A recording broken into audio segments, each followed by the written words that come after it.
a joint congressional committee conducted an investigation of the Sand Creek Massacre and issued its report in 1864. This extract describes the events that occurred at Sand Creek.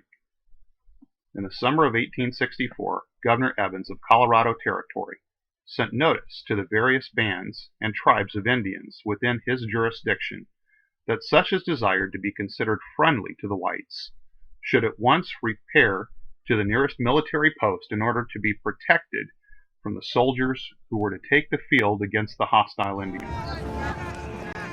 Upon observing the approach of the soldiers, Black Kettle, the head chief, ran up to the top of his lodge an American flag with a small white flag under it, as he had been advised to do in case he met with any troops on the prairies. Mr. Smith, the interpreter, supposing that they might be strange troops, unaware of the Indians encamped there, advanced from his lodge to meet them, but was fired upon and returned to his lodge. And then the scene of murder and barbarity began. Men, women, and children were indiscriminately slaughtered. In a few minutes, all of the Indians were flying all over the plain in terror and confusion. A few who endeavored to hide themselves under the bank of the creek were surrounded and shot down in cold blood, offering but feeble resistance. From the sucking babe to the old warrior, all who were overtaken were deliberately murdered. Not content with killing women and children, who were incapable of offering any resistance, the soldiers indulged in acts of barbarity of the most revolting character, such, it is to be hoped, as never before disgraced by the acts of men claiming to be civilized.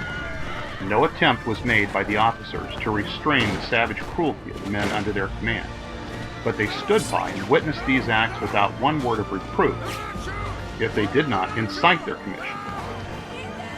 For more than 2 hours, the work of murder and barbarity continued until more than 100 dead bodies, 3/4 of them women and children, lay on the plain as evidence of the fiendish malignity and cruelty of the officers who had so sedulously and carefully plotted the massacre, and of the soldiers who had so faithfully acted out the spirit of their officers. It is true that there seems to have existed among the people inhabiting the region of the country a hostile feeling towards the Indians. Some of the Indians had committed acts of hostility towards the whites, but no effort seems to have been made by the authorities there to prevent these hostilities, other than by the commission of even worse acts.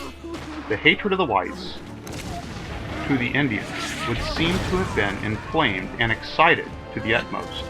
The bodies of persons killed at a great distance, whether by Indians or not, it is not certain, were brought to the capital of the territory and exposed to the public gaze for the purpose of inflaming still more already excited feeling of the people.